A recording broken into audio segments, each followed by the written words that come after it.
For today's video mga kaloji ay pinapalinisan na natin yung ating magneto.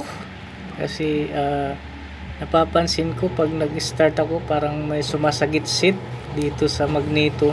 So kaya kailangan nating palinisan. So ganito pala linis na magneto. So first time natin pinalinisan yung magneto ng ating motor. So kailangan pala tanggalin yung radiator muna. Kasi yan yung nakaharang. So kailangan pala natin dyan na bibili na naman tayo ng kulan. So ayan na nga, natanggal na nga yung radiator. So tanggalin na naman natin yung nakakover sa radiator o yung kanyang magneto at saka yung kanyang fan. So hindi pala basta-basta talaga ang maintenance ng scooter, dahil mayroong panggilid, mayroon pang sa kabilang gilid. So panggilid sa kabila, dito naman sa kabila ay magneto. So kailangan linisin.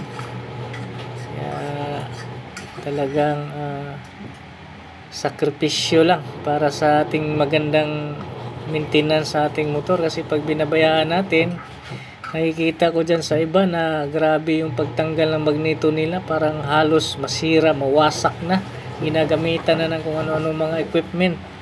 Kaya wag nating antayin na mangyari yun. So kailangan pag may naramdaman tayo, palinisan natin o patingnan na natin yan. Medyo okay pa naman yung magneto nya, medyo may konting kalawang. So gagawin natin dyan pag natanggal ay pipinturahan natin ng high temp, o yung pintura na pwede sa mainit. Yan nga, binubugahan na ni partner ng hangin, lumalabas talaga yung mga So kailangan talaga nalinisan, kasi yung iba dyan na siguro natagal na hindi nalinisan, kaya kinakalawang na yung pinakabusing niya, kaya pala ginagamitan na nila ng matinding So yan na nga, at binubunot na yung lock. Sana ay hindi stuck up tong ating motor. Bali 11 months na pala yung motor natin, ngayon lang natin napabuksan yung magneto. So kailangan talaga dyan ay proper. So tinatanggal mo na yung may washer dyan bago barilin para matanggal. So ganun lang, talagang alagaan natin yung motor, kasi pag nasira masyadong mahal. Kaya kailangan nating i-maintenance, linis, para rin malakikita natin kung ano yung mga diferensya ng motor natin. Kasi pag start ko nito talaga may lumalagiktik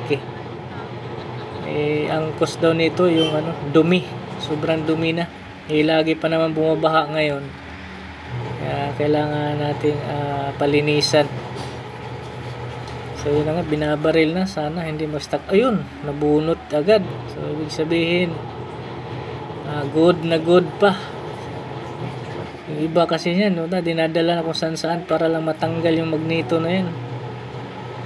Ayan may kunting kalawang na. So ang gagawin dyan, lihain, tapos pinturahan ng high temp na pintura. So first time kong makakita na maglinis ng magneto, kaya binibidyohan natin para mayroon tayong idea kung paano gawin. So ganun lang pala kasimple mga kaloji. Kailangan lang talaga may mga gamit tayo. Kung mag DIY tayo, kailangan may gamit. So yan, at ang panlinis ko pala nito ay gasolina, tapos sabay bugahan ng hangin para tumalsik at matuyo agad. So ganun lang mga kaloji, DIY. Kailangan lang kumpleto tayo ng gamit sa pagbaklas o paglinis ng ating mga panggilid at mga magneto. Ayan na, malinis na mga kaloji. So maraming salamat sa inyo mga kaloji. Thank you.